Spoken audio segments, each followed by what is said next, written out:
आम्ही आमच्या 2-5 एकरमध्ये खुश. काचेच्या घरात राहणाऱ्यांनी दुसऱ्यावर दगड मारू नये.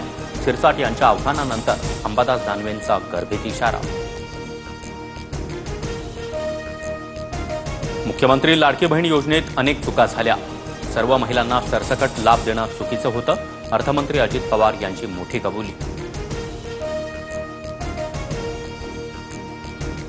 लाडक्या बहिणींच्या अर्जांची मतांसाठी छाननी केली नाही. अर्थखात्यातून घोटाळा झाला. अजितदादांनी राजीनामा द्यावा.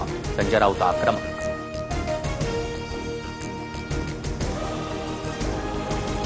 देशात आतापर्यंत 34 जणांचा कोरोनामुळे मृत्यू. मृतांमधील 8 रुग्ण महाराष्ट्रातील. राज्यात 24 तासात 59 नव्या रुग्णांची नोंद. सध्या सक्रिय असलेल्या रुग्णांचा आकडा 494. जळगावात सोनं चांदीच्या दरात पुन्हा वाढ. सोन्यामध्ये 500 रुपयांच्या वाढीनं दर प्रतितोळा 99,000वर, तर चांदी प्रति किलो 1,00,000 रुपयांवर. दिल्लीत आयकर विभागाचा अधिकारी अशोक कुमार सिंघलच्या घरी सीबीआयचा छापा. सोनं चांदीसह 1 कोटींची रोकड हाती. 45 लाखांची लाच घेताना अटकेत. 14 दिवसांची न्यायालयीन कोठडी.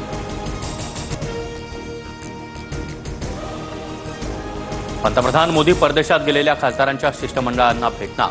शिष्टमंडळ भारतात परतल्यानंतर 9 किंवा 10 जूनला मोदी भेट घेणार. ऑपरेशन सिंदूर संदर्भात खासदारांनी भारताची भूमिका जगभरात पोहोचवली.